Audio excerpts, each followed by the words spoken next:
Hello everyone, welcome back to Life in While Loop. So today we solve the classical array problem that teaches one of the most important interview techniques.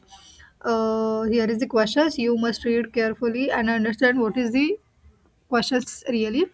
So I explain in question short. This is the array. So we got the element as zero element till the push on the till end. For this, I written here code. I directly jump to the code. First understand what is we are see the examples. So uh, these examples is not in sorting order. We are not changing any order, so we are just shifting zeros till the to the end. For this, I use the first approach. I explain in this committed code. So let's understand. First, I create a temp array.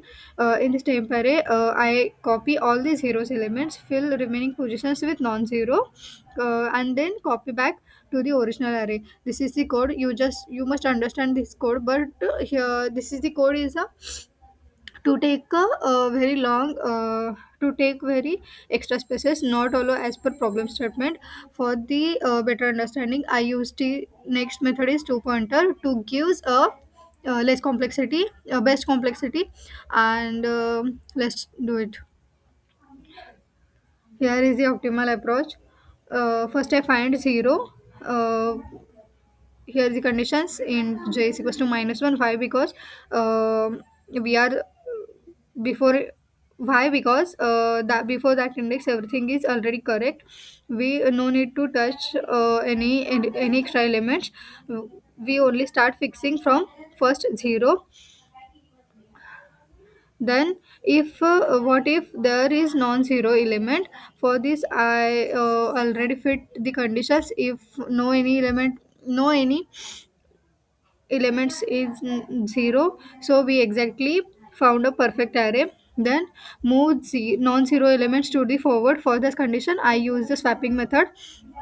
Here is the swapping method. You must check it, this codes. What is the logic behind it? J is always points to the positions where the next non-zero should go. I scan the array. When we find a non-zero at I, swap it with j, move forward j here, so zero automatically shift towards the end. Okay, also run this code.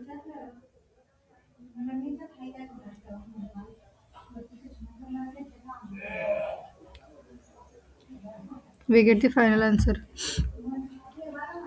Yes, got it. I submit it. Hope you understand this code. Let's check it. Dry run approach. It is the easiest way. You must follow the optimal solutions. Must mostly. See you in the next video. Bye bye.